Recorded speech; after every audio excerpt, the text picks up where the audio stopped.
capítulo 14, versículo 8, nos dice que la ciencia del prudente está en entender su camino, mas la indiscreción de los necios es engaño. Estamos estudiando en nuestra serie aquellos principios que nos deben llevar a definir los géneros. La serie, como sabéis, la hemos titulado La doctrina del ser humano y por lo tanto estamos viendo cómo Dios creó desde el principio al hombre y a la mujer, al ser humano, cómo les implantó su imagen y semejanza, pero también hemos estado viendo cómo Dios nos muestra que tenemos funciones distintas, tanto los hombres como las mujeres. Somos iguales en valor, iguales en cuanto a que Dios imprimió en nosotros su carácter divino, pero con funciones distintas los unos de los otros. Por causa de la caída, venimos a este mundo completamente corrompidos y en contra de Dios y de su ley que Él estableció en la creación. Hay una animadversión patológica del hombre para enemistarse contra Dios. Ni quiere a Dios, ni soporta a Dios, ni nada de lo que le suene a Dios le satisface. Por lo tanto, reniega hasta donde puede de todo lo que tiene que ver con Dios. Por esa razón, por la enemistad patológica que el hombre tiene contra Dios, niega al Dios creador, niega al Dios redentor, niega al Dios legislador. De manera que el ser humano hará todo lo que pueda y mucho más para alterar ese propósito que Dios nos ha dejado en la creación, por la cual vemos sus obras, y en la revelación especial en su palabra, por la cual nos está mostrando todo su carácter divino y todo el plan de la redención. Por esta razón, aquellos que somos hijos de Dios debemos esforzarnos en defender la validez y autoridad de las Sagradas Escrituras, debemos esforzarnos en seguir aprendiendo y exponiéndonos al mensaje de la palabra de Dios, y debemos enseñar esta palabra de Dios a nuestros hijos para que ellos sean moldeados en cuanto a su conciencia respecto a todo lo que Dios ha revelado en las Sagradas Escrituras. Ya que somos cristianos, debemos defender con convicciones profundas y con argumentos consistentes nuestra fe. Y lo hacemos a través de las enseñanzas que nos muestran las Sagradas Escrituras. Comenzamos a ver 4 aspectos de la alta responsabilidad que Dios le ha dado al hombre como hombre. Hay funciones que tienen que hacer las mujeres, hay funciones que tienen que hacer los hombres, hay funciones que tienen que hacer ambos, hay responsabilidades que ambos tienen que llevar a cabo, pero estábamos enfocando un aspecto importante de la alta responsabilidad que Dios le ha dado al hombre como hombre en la creación. Vimos en primer lugar cuál era la responsabilidad del hombre delante de sus hijos. En segundo lugar, vimos cuál era la responsabilidad del hombre delante de la Iglesia. En tercer lugar, que es lo que hoy veremos, es la responsabilidad del hombre delante de su trabajo. Y la semana próxima veremos cuál es la responsabilidad del hombre en el mundo en el que Dios le ha puesto.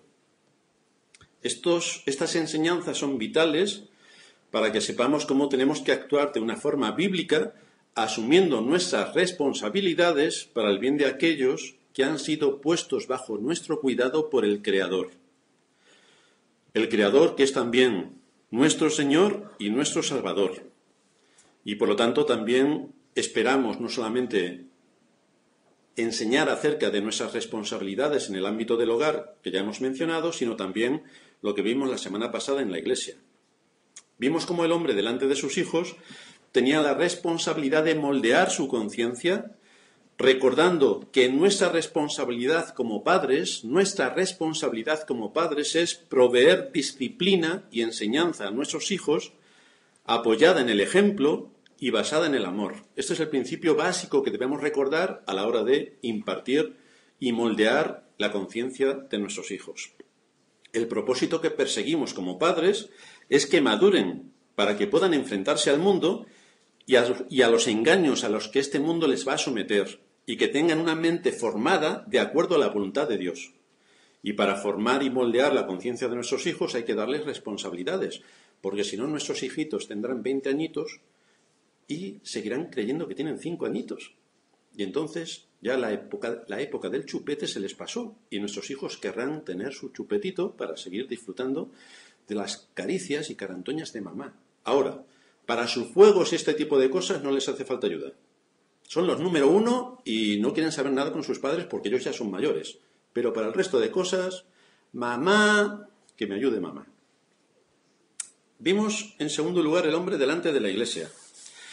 Y estábamos diciendo que son los hombres quienes tienen que marcar el paso en la vida espiritual de su casa, pero también en la vida espiritual de la Iglesia. Si hay que evangelizar con todos los medios electrónicos y personales a nuestro alcance, o si hay que hacer cualquier labor, son los hombres quienes deben liderar y trabajar en estos aspectos. Es decir, tienen que hacer lo que tienen que hacer en el contexto de su hogar y en el contexto de la Iglesia. No acuses a la Iglesia de que no hace esto o lo otro.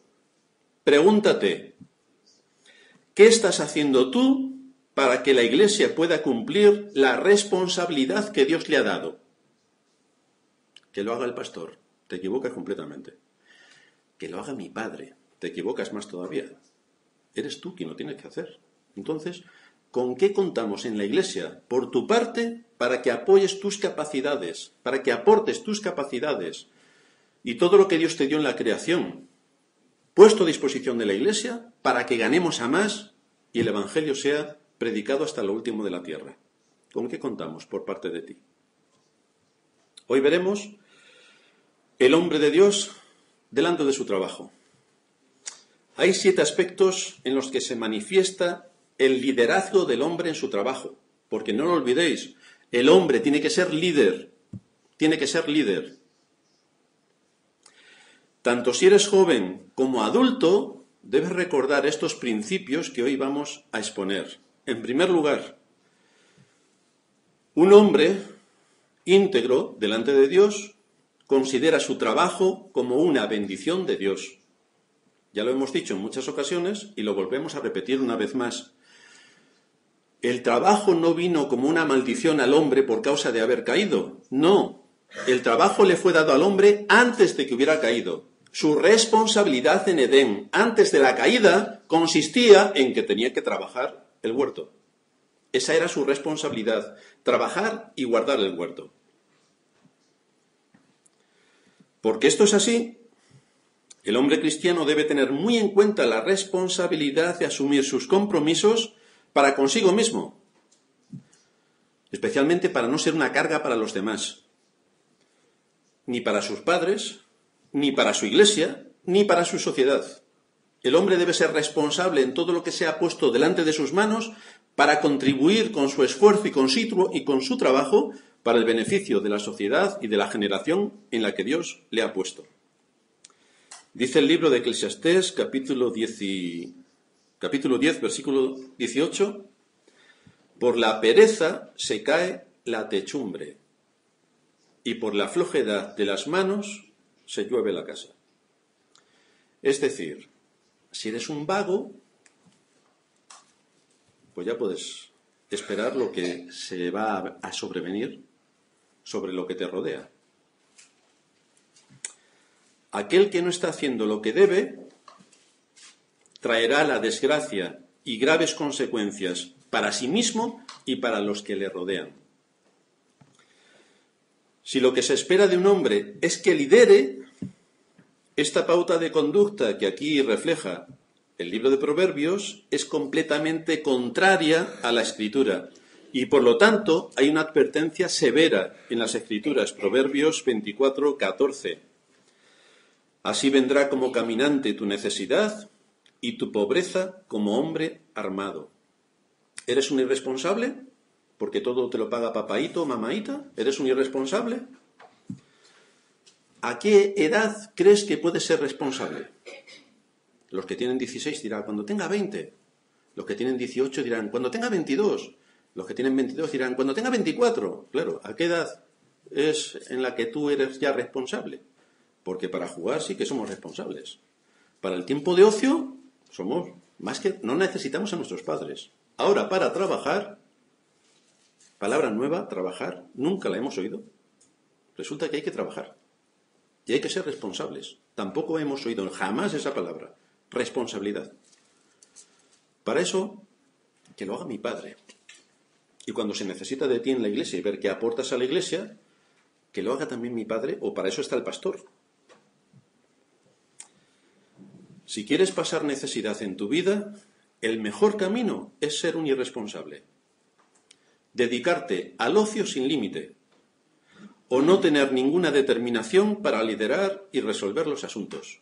Ese es el mejor camino para el fracaso, para el tuyo y para todos los que te rodean. En segundo lugar, un hombre íntegro ve el trabajo como un asunto de obediencia.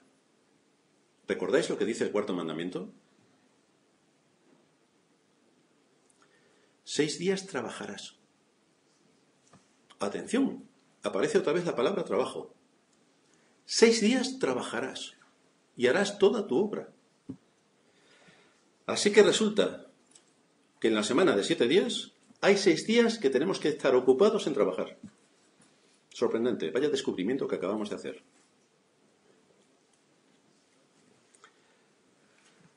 Preocúpate, por tanto, y haz todo el esfuerzo posible para que tanto tú como aquellos sobre los que tienes responsabilidad estéis en el día del Señor donde debéis estar haciendo lo que debéis hacer. 6 días trabajarás y harás toda tu obra, mas el 7º día es reposo para Jehová tu Dios. No hagas en él obra alguna, tú, ni tu hijo, ni tu hija, ni tu siervo, ni tu criada, ni tu bestia, ni siquiera tu extranjero que está dentro de tus puertas. Principio, porque en 6 días hizo Jehová los cielos y la tierra. Jehová trabajó. Te he dejado ejemplo. Hizo los cielos y la tierra, el mar y todas las cosas que en ellos hay, y reposó en el 7º día. Por tanto, Jehová bendijo el día de reposo y lo santificó. ¿Dónde tienes tú que estar, que eres creyente, en el día de reposo? ¿Dónde tienes que estar? Si Dios ha bendecido este día y lo ha santificado, ¿dónde se supone que tienes que estar? Pues es más que evidente dónde tienes que estar. Por eso vemos que cuando planificamos nuestras vacaciones, intentamos por todos los medios que haya una iglesia hermana para poder estar reunidos con ellos y adorar juntos a nuestro Dios. Por eso encontramos hermanos que vienen de otros países y buscan una iglesia donde congregarse y estar también unidos en alabanza a Dios, para guardar el día de reposo. Porque para guardar el día de reposo no hay vacaciones. El día de reposo es el día de reposo. Uno no se exime del día de reposo porque esté de vacaciones. También es día de reposo. Así que preocúpate y haz todo el esfuerzo posible para que tanto tú como aquellos sobre los que tienes responsabilidad estéis en el día del Señor donde debéis estar y haciendo lo que debéis de hacer. Porque si cada uno de los que integran la iglesia están ocupados en otras cosas en este día, ¿cómo podremos como iglesia avanzar y cumplir nuestro papel? Si Biorel dice, yo tengo mucho trabajo y tengo que atender el taller mecánico donde estoy trabajando, y Miguel dice que tiene una reunión hoy y que no puede venir, y Sorín también tiene otros quehaceres y tiene que cuidar de su casa, y el otro hermano se ha ido con no sé quién, y el otro no aparece, si el Señor nos ha dado este día con un propósito específico para formarnos, para enseñarnos, para corregirnos, y nosotros estamos en nuestros quehaceres, ¿cómo podemos luego orar pidiendo al Señor que los pecadores se conviertan? Si no contamos con tu apoyo, tú no estás. Si la Iglesia no puede cumplir su función porque tú no estás. Si las necesidades que tiene la Iglesia para cubrir distintos ámbitos, como es ahora el de la traducción, si no tenemos un hermano que sepa inglés y traduzca, si Biorel no hubiera venido y Sorín no hubiera venido, pues nos quedamos sin traducción. Y luego todos sí. Yo quiero servir al Señor. Yo quiero hacer esto por el Señor. Yo quiero.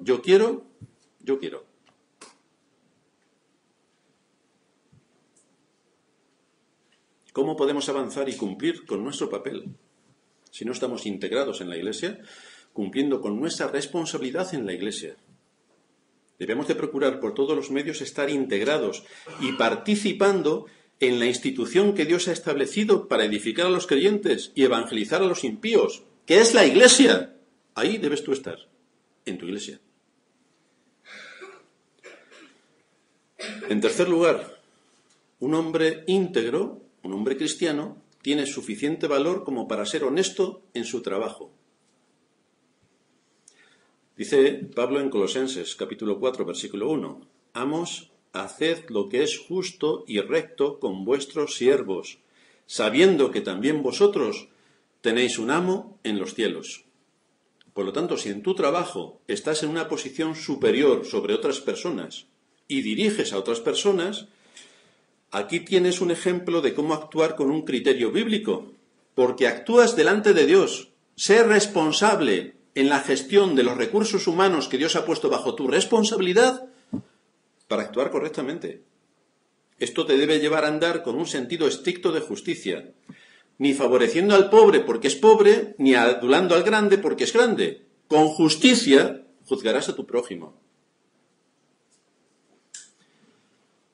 Así que el cristiano que es honesto delante de Dios se dedica a proveer para sí mismo y para los suyos. Sabe diferenciar entre sus necesidades y sus caprichos, que son el deseo de su corazón. Yo quiero un iPhone 7. Efectivamente. Pero si tienes un Android, pero quiero un iPhone 7. Entonces, ¿aquí estamos hablando de necesidad o estamos hablando de capricho? Pues estamos hablando de capricho, evidentemente. Y tú tienes que diferenciar entre la necesidad y el capricho. Estaremos encantados de que todos los jóvenes que están tan ansiosos de su iPhone 7 se compren un Android de segunda mano y pongan la diferencia de precio en la ofrenda. Eso sí que es bueno para la evangelización. Y es bueno también para vuestro corazón. ¿Nos preocupamos por el reino de Cristo desde el contexto de la iglesia donde Dios nos ha puesto? Porque si lo hacemos, proveeremos para nuestra casa.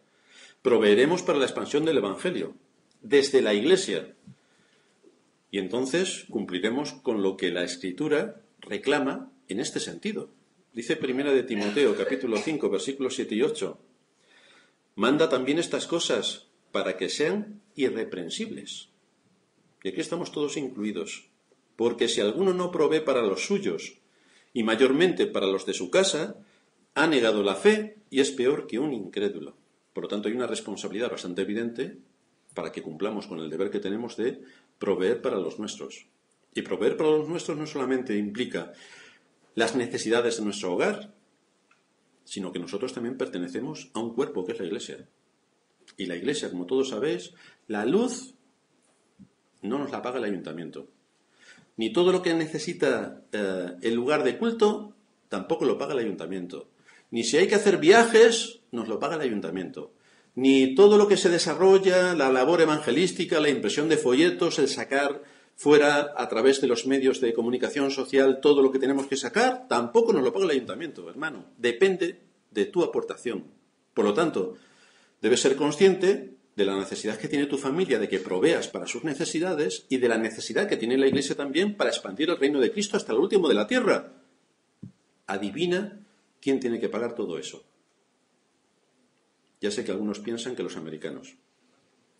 Posiblemente haya muchos hermanos americanos que estén pensando que por qué no lo hacen los españoles. Y llevan toda la razón.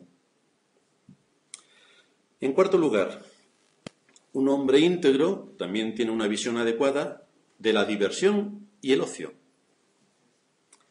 El ocio bien usado es necesario, todos necesitamos nuestro tiempo de ocio. Fijaos hasta qué punto esto es así, que Dios dispuso en el pueblo de Israel festividades aparte del Día del Señor, que esto viene establecido en la ley, pero aparte puso festividades, porque era una nación y necesitaban tener también el regocijo de sus fiestas a lo largo del año. Y el Señor dispuso para la nación de Israel festividades a fin de que fuesen animados y pudieran seguir con su trabajo. El problema que nos encontramos es cuando todo es ocio. Todo es ocio. Trabajar, fuera del diccionario. Todo es ocio. Todo es hacer lo que yo quiero. Como a mí me gusta y además cuando yo quiera. Eso es genial.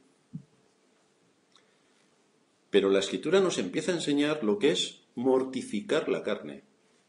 Es decir, yo no puedo guiarme por lo que me apetece, sino por cuál es mi deber. ¿Cómo tengo que afrontar con sabiduría el tiempo de ocio? ¿Cómo debo discernir sobre aquellas cosas que me van a restar tiempo y energía? ¿Y cómo me tengo que centrar en lo necesario para mi bien espiritual y para el bien de los míos? Porque la meta del hombre cristiano no es ser Bill Gates, no es hacerse rico, es trabajar bien. Y ese es el ejemplo que tenemos a lo largo de toda la historia de la cristiandad, especialmente en la época de la Reforma, cuando todos los artesanos se reunieron en Suiza y gracias a su trabajo, honrando a Dios por medio de su trabajo, hicieron una obra de excelente perfección. El reloj suizo. No hay nada más perfecto. Eso es fruto del trabajo que ellos realizaron con la fe en sus corazones y su conciencia moldeada por la palabra de Dios. Dice Pablo en 1 de Tesalonicenses, capítulo 4, versículo 11, que procuréis tener tranquilidad y ocuparos en vuestros negocios y trabajar con vuestras manos de la manera que os hemos mandado. Ocúpate en tu trabajo, ocúpate en ser responsable, ocúpate en proveer para los tuyos.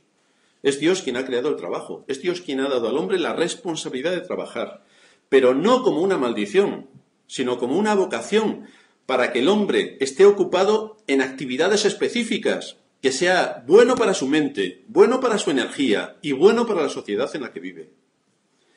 El propósito de Dios principal al darnos el trabajo es la gloria de su nombre. ¿Quieres un ejemplo? Observa a Dios en la creación.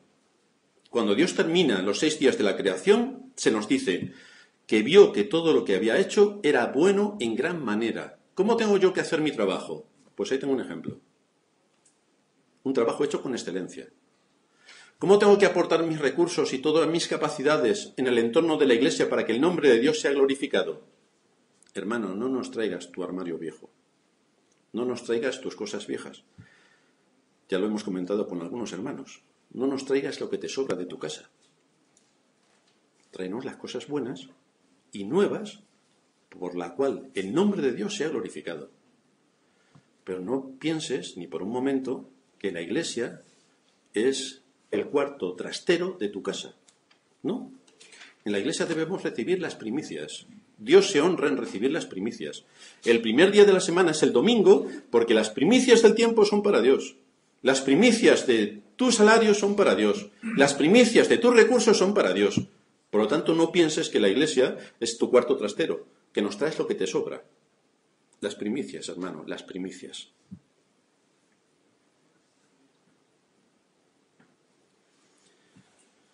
Dice el libro de Proverbios, capítulo 12, versículo 27. El indolente ni aun asará lo que ha cazado, pero haber precioso del hombre es la diligencia. La persona que está a la ociosidad sin límites no aprovecha las oportunidades que se le presentan, porque como está ocioso, bastante tiene con estar ocioso. Entonces se le presentan oportunidades y esto requiere responsabilidad y además trabajo y hace... Yo sigo como estaba, me quedo en el mismo lugar que estaba. Y aquí el ejemplo que nos estamos mostrando el proverbista es que este hombre sale de caza. Se va a divertir, va a cazar. Resulta que caza, ¡buah! Vaya trabajazo, ponerse ahora a destripar el animal, hacer un fuego, ponerle fuego y esperar a que se ase. Eso es un trabajo enorme. Así que ha cazado y ahí se queda el animal muerto, porque lo demás es mucho trabajo para mí. La persona que está dada a la ociosidad no aprovecha las oportunidades que se le presentan. Dice el libro de Proverbios, capítulo 19, versículo 15, la pereza hace caer en profundo sueño y entonces el alma negligente padecerá hambre. Tal cual. Tú no trabajes, no proveas y no te prepares para el futuro y luego dirás, ¿por qué mi amigo se ha podido comprar un buen coche, tiene una buena casa y tiene un iPhone 17 y yo estoy todavía en casa de mis padres a mis 45 añitos? Quizá alguno debería pensar algo más. En quinto lugar, un hombre íntegro es prudente. Dice Pablo cuando le escribe a Tito, capítulo 2, versículo 6, exhorta asimismo a los jóvenes a que sean prudentes. Exhorta a los siervos a que se sujeten a sus amos, que agraden en todo, a sus amos, que agraden en todo, que no sean respondones, no defraudando, sino mostrándose fieles en todo, para que en todo adornen la doctrina de nuestro Salvador. Por lo tanto, aquí vemos la conexión entre el trabajo, la responsabilidad, actuar con honor respecto a la doctrina de la redención. Lo que Pablo dice es que esta gracia divina trae sabiduría al corazón por medio de la enseñanza que a cada uno de nosotros nos es dada desde nuestra iglesia. Aquí venimos a alimentarnos, venimos a coger las enseñanzas, venimos a nutrir nuestro espíritu, venimos a moldear nuestra conciencia de acuerdo a los parámetros bíblicos. Cuando esto lo hacemos, sin duda te irá bien. Así se nos enseña. Cuando digo sin duda te va bien, no quiero decir que seas el más rico del barrio. Te digo que tu espíritu estará en sintonía con Dios, sabrás que estás haciendo la voluntad de Dios y aunque te sobrevengan problemas y dificultades, estarás en paz con Dios para afrontarlas. Así se nos enseña a luchar contra la tendencia de esta generación a trastornar todo lo que tiene que ver con Dios y con su palabra. La Escritura nos enseña a luchar contra la pasividad. Mañana. Y llega mañana y es mañana también. Palabra favorita de los jóvenes. Espera. Espera. Nos enseña a luchar contra el descuido. Anda, se me ha olvidado. A ninguno de los jóvenes ni a de los mayores se nos olvida que tenemos que cobrar nuestro salario. A ninguno. Ahora, nuestras responsabilidades que nos cuestan un poco. Se me ha olvidado. Nos ayuda a luchar contra la desidia. No me apetece. Claro, es que muchos piensan que a todo el resto de seres humanos, a los 6.999.999, si les apetece, menos a él, que es una excepción entre los 7.000 millones. No sé cómo va a traducir esto Sorín.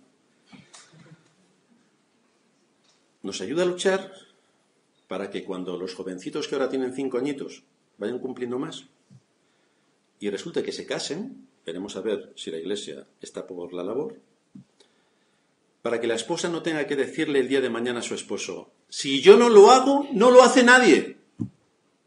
Si tu esposa te dice esto, tienes un problema. O para que ninguna esposa el día de mañana tenga que decir, si no es por mí, esta casa no sale adelante. Si escuchas esto, no has hecho nada en tu vida. Y eres una vergüenza para ti, para tu casa, para la Iglesia y para la sociedad. El hombre cristiano lidera en su casa, lidera en el trabajo, lidera en la Iglesia y lidera en la sociedad. Está activo, aportando. No es una sanguijuela que está dame. No. El cristiano tiene que dar. Dios nos ha colocado en un lugar específico, tenemos capacidades y dones específicos, tenemos circunstancias de vida específicos y todo con un propósito específico. Honrar en medio de nuestra generación el nombre de Dios. ¿Cómo lo vamos a hacer? Trabajando. Dios nos ha puesto en el mundo para realizar un trabajo. Y esto es algo que ya se evidenció en Edén con el mandato que Dios le dio a Adán. Dios le dio la capacidad de sojuzgar y el mandato de sojuzgar la tierra. Lo puso bajo sus manos, bajo su dominio. Por lo tanto, hay muchas cosas que el hombre tiene que hacer. Dice de nuevo el libro de Proverbios, capítulo 14, versículo 8. La ciencia del prudente está en entender su camino, mas la indiscreción de los necios es engaño. Aquí se nos muestra a qué debemos dedicar nuestro tiempo y energías. Por lo tanto, una vida dedicada a la ociosidad es inexcusable. No se puede tolerar. Dios nos creó para la actividad y para producir beneficios, por lo que si una persona no está haciendo lo que debe hacer, no aporta nada para sí mismo, no aporta nada para los suyos y tarde o temprano estará ocupado en hacer exactamente lo que no debe. Seguramente estará robando, porque no se ha ocupado en cumplir con su responsabilidad. En sexto lugar, importante, un hombre cristiano debe procurar encontrar su vocación. Mientras que el Señor nos mantenga en este mundo, nos debemos ocupar en hacer aquello para lo cual Dios nos ha capacitado. Dios repartió dones a todos los hombres. Nadie, sin excepción, está en este mundo sin capacidades, nadie. Es por esto que debemos descubrir cuál es nuestra vocación, para saber en qué tenemos que emplear nuestras capacidades. La palabra vocación en las Escrituras significa llamado. ¿Y qué nos dice el texto de Proverbios 14 que hemos leído acerca del hombre prudente? Que debe ser entendido, que debe descubrir las capacidades que Dios le ha dado. Debe descubrirlas. Isaías 54:16. Nos dice el texto: He aquí yo hice al herrero que sopla las ascuas en el fuego y que saca la herramienta para su obra. ¿Cuál es la responsabilidad de este hombre? Descubrir que tiene cualidades de herrero. Tú tienes que saber en qué circunstancias y con qué herramientas muestras una solvencia superior al resto y te sientes cómodo a la hora de hacerlo. Trabajando, claro. Esto no te viene por inspiración neumática de que de pronto ya sabes hacer las cosas. No, no. Cuando tú te pones a trabajar en diversas áreas, tú empiezas a descubrir cuáles son las que más te interesan. Por ejemplo, mucha gente viene a la iglesia diciendo: es que yo no sé cuál es mi don. Efectivamente, si te pasas tus 40 años en la iglesia diciendo yo no sé cuál es mi don, no vamos a ir a ningún sitio. Ahora, si te pones a trabajar en la iglesia, verás cómo descubres tu don.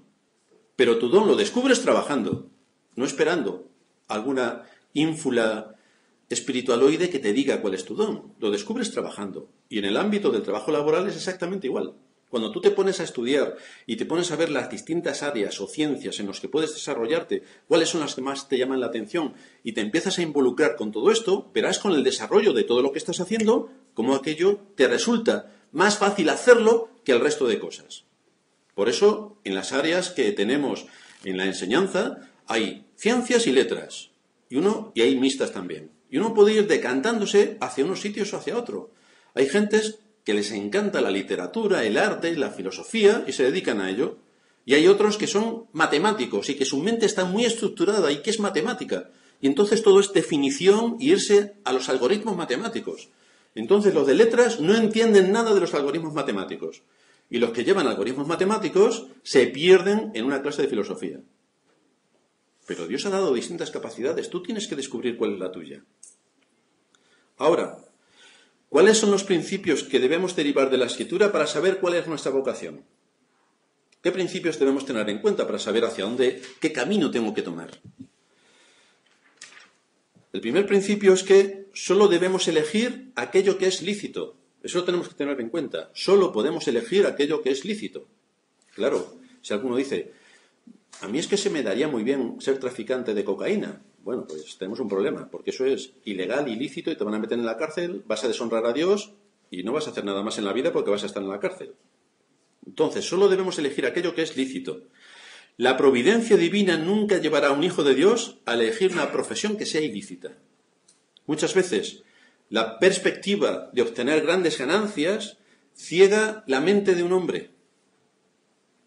No importa lo prometedor que pueda ser un trabajo, porque si es ilícito, ese no es el camino que Dios ha trazado para nosotros. Esto lo tenemos que tener claro y evidentemente lo tenemos claro. Ahora bien, en todo negocio y trabajo lícito hay situaciones para hacer cosas ilícitas. Hay ciertas tentaciones que son propias a cada oficio en particular. Por ejemplo, nos vamos a Lucas capítulo 3, versículo 12.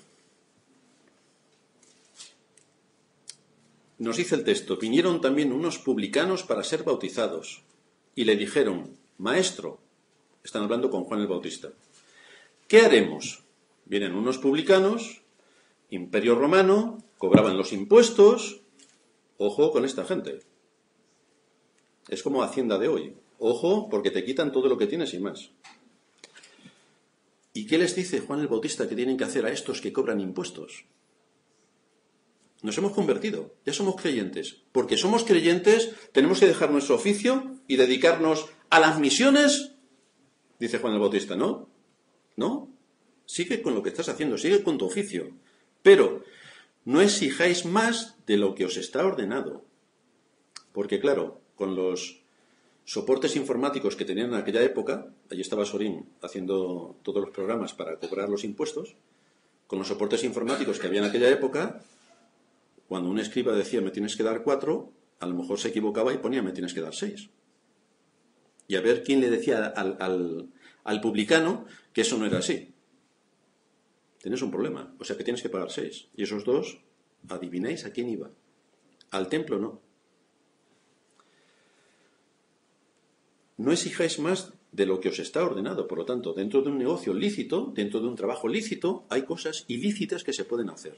Uno tiene que dejar su trabajo lícito por esta causa, ¿no? Si uno es creyente, debe seguir en su trabajo haciendo exactamente lo que Dios demanda en su trabajo.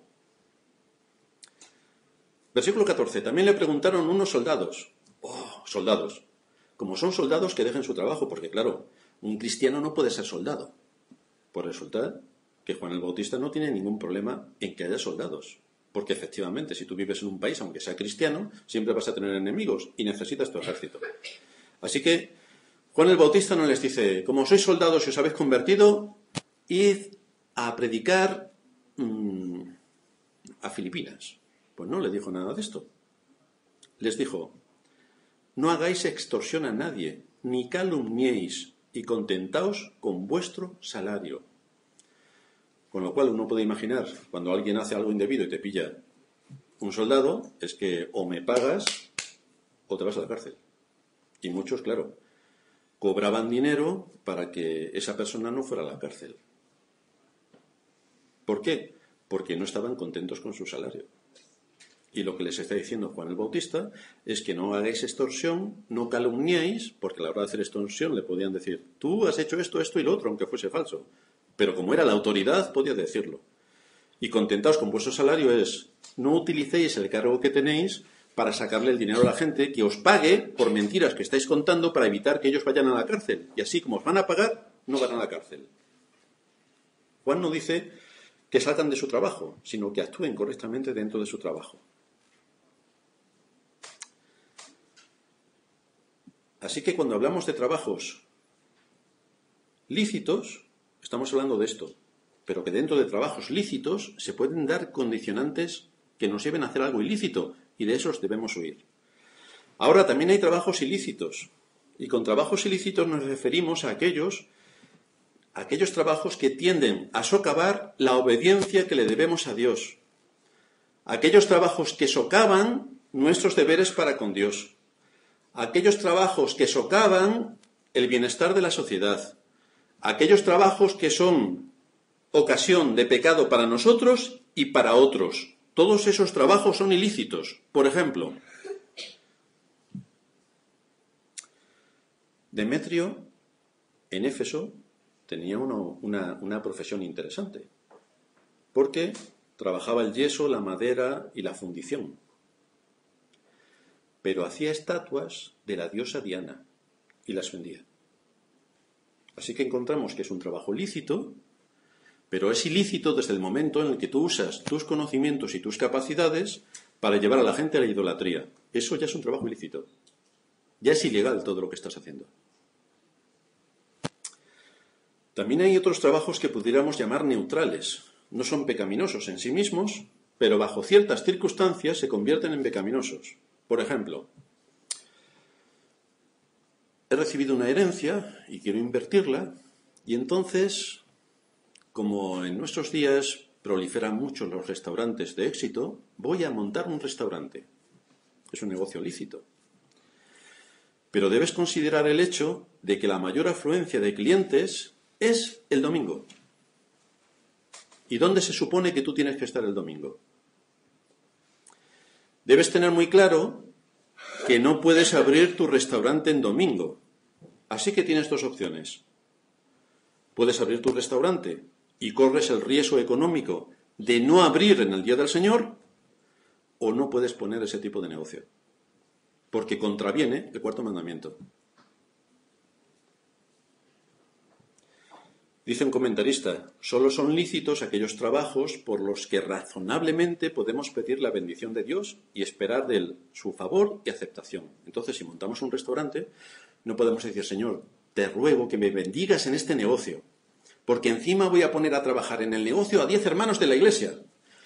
Gracias, hermano, porque así el domingo están todos trabajando en tu restaurante y la iglesia se queda vacía. Has hecho un negocio redondo. O sea, estás disciplinado y si persistes, estás expulsado de la iglesia. En segundo lugar, para detectar nuestra vocación, debemos elegir aquello que es apropiado según nuestras capacidades.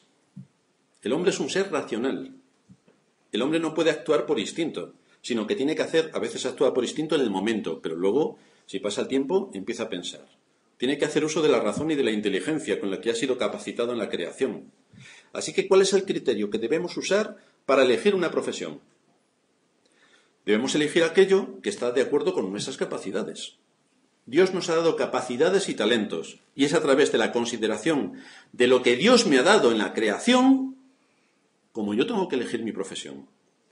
Si elegimos una profesión mirando solamente el dinero, sin tomar en cuenta mis capacidades, va a pasar una de estas dos cosas. Voy a elegir una profesión que estará muy por debajo de mis capacidades o muy por encima de mis capacidades.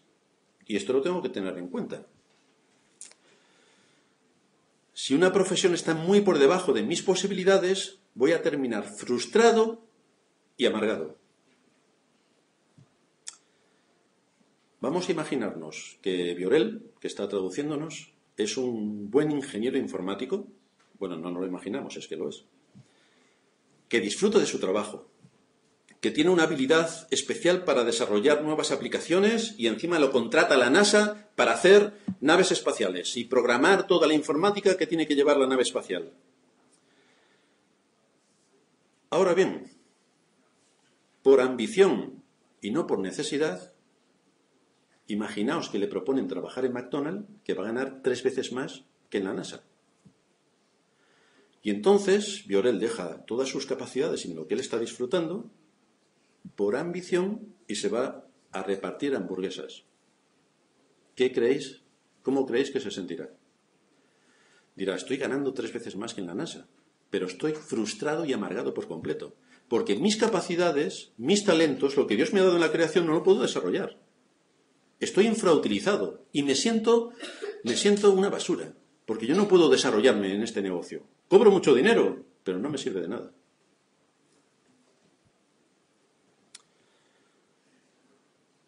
Su capacidad y talento están muy por encima del trabajo que desarrolla y por lo tanto estará frustrado en su trabajo. Estará amargado. No le podremos ni hablar porque estará completamente amargado. Pero fijaos que he dicho que cambia de trabajo por ambición, no por necesidad. Cambia de trabajo por ambición. Porque si es por necesidad, ya puede uno ser un científico cuántico, a ver cómo lo traduce Viorel, que si es por necesidad y se necesita dinero en casa para comer, uno tiene que tomar el primer trabajo honrado que encuentre y proveer para su casa. Ahí no valen, yo es que estoy capacitado para ser ingeniero industrial. Pues si tienes que barrer la calle, porque tu casa lo necesita, te pones a barrer. Porque es una necesidad, no es ambición, es necesidad. Por otra parte, tenemos el caso contrario, aquel que toma una profesión que está muy por encima de su capacidad. En esto podemos ver a los políticos. Tienen una profesión que está muy por encima de su capacidad. Pero no podemos hacer mucho más, no se sienten frustrados, nada, están tan contentos. Y cualquiera de los que estamos aquí, y uno va a parvulitos y muchas veces se encuentra a los niños más inteligentes que los políticos, pero han elegido esa profesión. Lo que ocurre con ese tipo de personas es que terminarán avergonzados si tienen vergüenza. Como no tienen vergüenza, no se avergüenzan. Pero cuando nosotros analizamos sus conductas y lo que están haciendo, vemos a qué nivel están. Dice el Señor en Lucas 14:28, ¿quién de vosotros, queriendo edificar una torre, no se sienta primero y calcula los gastos a ver si tienen lo que necesita para acabarla? Lo tienes que saber con qué cuentas. No sea que después que hayas puesto el cimiento y no puedas acabarla, todos los que lo vean comiencen a hacer burla de él diciendo, este hombre comenzó a edificar y no pudo acabar. Es decir, no tienes capacidades. ¿No te da vergüenza lo que estás haciendo, que no tienes capacidades para cumplir con el propósito que te pusiste por delante? En séptimo y último lugar, un hombre cristiano que debe ser íntegro es diligente en su trabajo. Nuevamente aparece esta palabra extraña aquí. Vamos a ver la naturaleza de esta diligencia. Y es importante que definamos el significado de este término para saber lo que estamos diciendo. El diccionario define como diligente aquel que es cuidadoso, exacto, activo, ligero en el obrar. Estamos hablando de un líder. Atención, lo repito, por si alguno no lo ha oído todavía. El diccionario define al diligente como a una persona cuidadosa, exacta, activa, ligera en el obrar. Un líder. Este hombre se opone al perezoso en que siempre está dispuesto para hacer lo que debe de hacer en el momento que debe hacerlo y no lo que le gustaría hacer cuando le diera la gana. No, el diligente sabe su responsabilidad y la ejecuta al momento. Su responsabilidad procede de un fuerte sentido del deber. El diligente es trabajador porque tiene sobre sí el peso del deber. Tengo que actuar porque es mi deber. Así que tiene algo que hacer y lo va a hacer de inmediato. Dice el libro de Proverbios, capítulo 10, versículo 5. El que recoge en el verano es hombre entendido. El que duerme en el tiempo de la siega es hijo que avergüenza. Es decir, si cuando tienes que trabajar resulta que te pones a dormir, pues no te quiero ni contar lo que viene después. A nadie, está hablando en un contexto agrícola. Si alguien ha trabajado en el campo, se puede imaginar lo que es. No es ir vamos a disfrutar al césped jugando al balón. No, no. Si alguien tiene dificultades, yo le permito tener un azadón que se venga a Valdepeñas a cavar cepas y se va a enterar de lo que es el campo. A nadie le gusta estar en el campo arando y preparando el terreno para sembrar cuando hace un frío gélido, 10 grados bajo cero. O a nadie le apetece estar segando cuando caen 45 grados a la sombra. A nadie le apetece. El hombre diligente no quiere estar en el campo, pero tiene que estar en el campo, porque ese es su deber. No le gusta, pero lo hace. La diligencia mueve al hombre a hacer lo que debe de hacer en el momento en el que debe de hacerlo, aunque no tenga deseos de hacerlo, pero lo tiene que hacer. Esto es bastante chocante con la adolescencia, porque solamente se quiere hacer lo que a uno le gusta hacer cuando quiere y cuando le apetece y mañana. Esto es contrario al espíritu de la Escritura.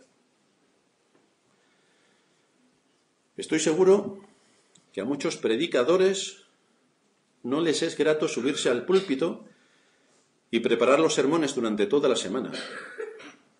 Sobre todo, el pastor que nos visita de Filipinas también es profesor en la universidad y da clases. Y aparte de su trabajo, también tiene una iglesia pequeña como la nuestra y también es pastor de la iglesia. Qué divertido que estés 12 horas trabajando al día y encima te tengas que preparar 2 sermones a la semana y gracias a la ayuda de hermanos como Sorín, que ayudan de vez en cuando en el ministerio y que iremos preparando para que participen más. Pero esto requiere un trabajo enorme. Estás 12 horas, 5 días a la semana trabajando. Y luego tienes que prepararte los sermones, luego tienes que atender las necesidades de la iglesia, luego tienes que atender los problemas de muchos hermanos, luego tienes que atender también a otros hermanos pastores que te llaman para comentarte cosas, o tú les llamas a ellos para comentarle otras cosas. O sea, tienes una cantidad de tiempo de ocio increíble. Pero tenemos que decir lo que dice Pablo. Nos es impuesta necesidad. ¡Ah! Pero es que los pastores tienen un don especial. ¿Sí? Ellos son diferentes al resto de los mortales. No se cansan. Nada. No tienen hambre. Nunca. No necesitan dinero para comprarse, para alimentar a sus familias, para vestirlas, para pagar la gasolina, para vestirse ellos mismos, para todas las necesidades de libros y comentarios que necesitan. No necesitan nada de todo eso. Siempre tienen ganas de trabajar. Siempre. Siempre se levantan a las 6 de la mañana para preparar los sermones. Todos los días. Todos los días. Y se acuestan tarde. Porque son superhombres que pueden hacer todo sin nada. Efectivamente. Hay muchas personas que piensan esto. Si el pastor tiene testimonios del asunto, yo tengo testimonios de personas que me han dicho, pero es que los pastores tenéis un don especial. Ya. O sea, que el don especial es que hacemos de todo, trabajamos de todo, a cambio de nada, y encima tú no vas a trabajar porque entiendes que el pastor va a hacer todo lo que tú no quieres hacer. Porque tienen un don especial. El don especial es que son una especie entre Spider-Man, Superman y algunos man más. Se convencen de que los pastores son capacitados como nadie más para que cumplan con su deber, para que trabajen duro, para que realicen 1000 responsabilidades para la iglesia, para su familia, para su trabajo, y nunca se cansan porque tienen poderes. En cambio, los que se sientan se quedan en la cama. ¿Para qué se van a levantar? ¿Para qué? Se dedican al ocio. ¿Para qué van a trabajar? Claro, para eso están los pastores. Ellos no son responsables de nada, salvo de vegetar, eso sí. O de decirle a sus padres que le den, o al Estado que le den también, o a la iglesia que le dé. Así que si tú estás en ese nivel, seas joven o mayor, lo primero que deberías considerar es si eres un vago tan instruido que la mente te da para convencerte a ti mismo de ese engaño. Que trabajen otros menos yo, porque yo estoy muy cansado. El sentido del deber no es una facultad natural del ser humano, ¿no? Es una facultad que tiene que ser cultivada y en la que hay que trabajar mucho. Es un hábito que se adquiere con mucho esfuerzo, muchísimo. En cambio, ser un negligente, un irresponsable, un indolente y un vago es natural en todo ser humano. Vaya descubrimiento. Pero para llegar a ser diligente, tenemos que trabajar con nosotros mismos. Tenemos que trabajar con nosotros mismos. Y tenemos que tomar nota de lo que Pablo hizo con su cuerpo y que describe en 1 Corintios capítulo 9, versículo 24. 1 Corintios 9, 24. Dice Pablo: ¿no sabéis que los que corren en el estadio, todos a la verdad corren, pero uno solo se lleva el premio? Corred de tal manera que lo obtengáis.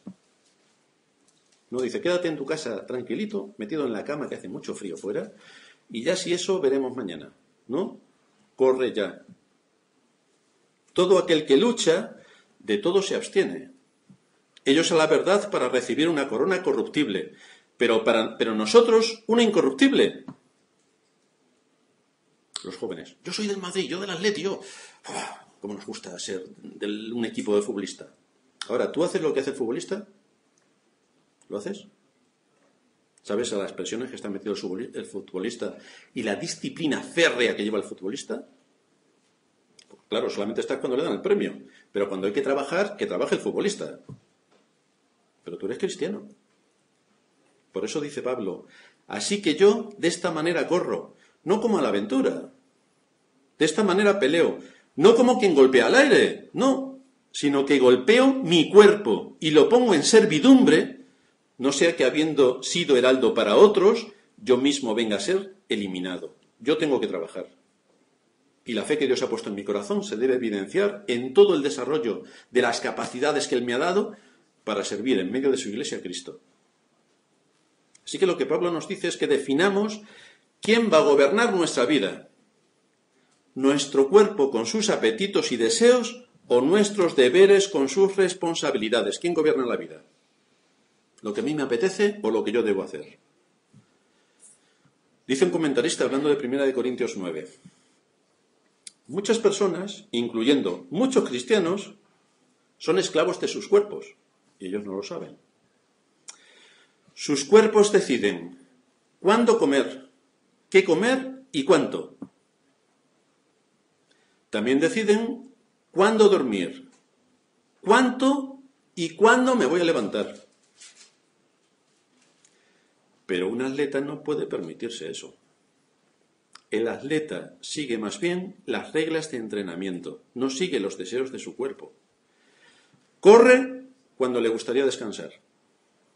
Come una dieta equilibrada cuando le gustaría comerse una tarta. Se va a la cama cuando le gustaría irse con sus amigos. Y se levanta temprano a entrenar cuando le gustaría quedarse en la cama. Un atleta guía su cuerpo, en vez de que el cuerpo le guíe a él. Y nosotros somos atletas en la vida cristiana. Nosotros somos atletas. Entonces, ¿quién gobierna? ¿Nuestro cuerpo con sus deseos o los principios que Dios nos muestra en su palabra que deben guiar nuestra conciencia para servirle en medio de nuestra generación? Hasta que un hombre no tiene este dominio sobre sus deseos, es imposible que sea diligente. Imposible. Vivirá de acuerdo a los impulsos de los apetitos de su carne. Tiene que trabajar, pero no tiene deseos de hacerlo. ¿Qué le vamos a hacer? Hijo mío, quédate en la cama. Recuerda que el hombre inteligente se mueve por el sentido del deber, por principios, no por apetitos, caprichos o deseos. Y desde luego, el hombre inteligente y cristiano huye para no ser un vago, porque tiene que liderar. 3 conclusiones que vamos a dar acerca de esta diligencia y de esta responsabilidad que Dios le dio al hombre en la creación y de esta capacitación con la que Dios dotó al hombre en la creación y que se obtiene cuando sometemos nuestros apetitos y deseos y cuando nos habituamos a vivir movidos por el sentido del deber. Por lo tanto, recuerda, en primer lugar, el Señor les dijo a sus discípulos que guardaran todas las cosas que Él les mandó. En otras palabras, les mandó a vivir cumpliendo unos deberes. Debéis ir a predicar el Evangelio hasta lo último de la tierra. ¿Quién lo tiene que hacer? Cada uno de nosotros a través de la Iglesia. A la Iglesia le ha sido comisionado este propósito y este deber. Por lo tanto, todos nosotros que somos Iglesia tenemos que cumplir con este propósito desde la Iglesia. Adquirir estos deberes es duro.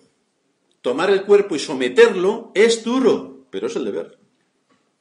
Ya que fuimos creados para la actividad, aquel que no está ocupado en sus responsabilidades, tarde o temprano estará haciendo lo que no debe. Por lo tanto, ocúpate en las cosas que son tu deber. En segundo lugar, no olvides nunca que aún la diligencia es vana sin la bendición de Dios. Es Dios quien nos da lo que necesitamos. Asegúrate cuando estés trabajando de que estás en sintonía con Dios y de que en medio de tu trabajo estás movido y guiado por el Espíritu Santo. En tercer lugar, mientras más pronto adquiramos este hábito del deber, mejor será para nosotros y para los que nos rodean. Es nuestro deber no solamente desarrollar este hábito, sino también implantarlo en la mente de nuestros hijos, enseñándoles a hacer lo que deben de hacer, aunque no tengan deseos de hacerlo, porque los niños y los jóvenes nunca tienen deseos de trabajar, nunca, pobrecitos. Tienen deseo de divertirse y del ocio, pero de trabajar, para eso están sus padres. Ahora, para los jóvenes y los adultos, esto también es una responsabilidad para la Iglesia. Esto también tiene que ver con la Iglesia. Asegúrate de no estar participando en actividades fuera de la Iglesia que son propias de la Iglesia y con tu falta de tacto estás robándole a la Iglesia el que pueda cumplir con su papel como Iglesia. Asegúrate de que no estás yendo por otros caminos. Asegúrate de no ser un soldado a tus propias expensas, porque tu deber está en el contexto de la Iglesia. Tenemos algunos hermanos que han venido que son muy hábiles con los medios de comunicación social y hacen grandes cosas individualmente en los temas de evangelización. El problema es, si alguien se convierte por medio de lo que ellos están haciendo, ¿a qué iglesia va? Porque como todo está hecho fuera de la Iglesia, en un contexto externo a la Iglesia, ¿cuál es el testimonio que ellos pueden dar de que Dios les está guiando cuando ellos mismos no están sujetos al gobierno de una iglesia local, sino que van como soldados a sus propias expensas? Ya están desobedeciendo a Dios, ya están atentando contra los principios, ya están violando todo lo violable. ¿Pueden esperar razonablemente la bendición de Dios aquellos que trabajan a sus propias expensas fuera del contexto de la Iglesia? Así que asegúrate de no ser un soldado a tus propias expensas porque tu deber está en el contexto de la Iglesia. Asegúrate de invertir tu tiempo y tus recursos con tus hermanos en la Iglesia. Asegúrate. Seguro que tienes muchas cosas que hacer si piensas un poco. Si estás convencido de que eres partícipe de la vida eterna, ocúpate con diligencia en cuidar tu alma inmortal. Ocúpate con diligencia en desarrollar las capacidades de un carácter cristiano. Ocúpate de librarte de todos aquellos peligros que acechan tu alma, porque no basta desear la piedad. No basta desear la piedad. Dice la Escritura que el alma del perezoso desea y nada alcanza. Yo quiero, desea y nada alcanza. Asegúrate de que tú no eres un perezoso. Esto no es un asunto de desear la piedad, no, es un asunto de que cuides tu alma con diligencia. No podemos alimentar la piedad sin diligencia. El que quiere ser piadoso tiene que pagar un precio, tiene que esforzarse, tiene que trabajar, tiene que cumplir su deber. Esto te va a capacitar para ser útil en la generación en la que Dios te ha puesto, y así servirás a Cristo siendo útil en aquellas responsabilidades que razonablemente se esperan de ti, porque tienes algunas capacidades que Dios te ha dado. Dios espera que uses esas capacidades razonablemente en el medio en el que Él pone a sus hijos, que es el contexto de la Iglesia. Así que, cuando ejerzas el valor, el esfuerzo, el sacrificio, pidas la ayuda del Espíritu y estés completamente unido a tu Iglesia en dependencia del Espíritu de Dios, Dios te usará para el beneficio de su obra, para el bien de su pueblo y para la gloria de su nombre. Porque ese es el propósito que al final tenemos, el bien del pueblo de Dios y la gloria de su nombre. Vamos a terminar en oración.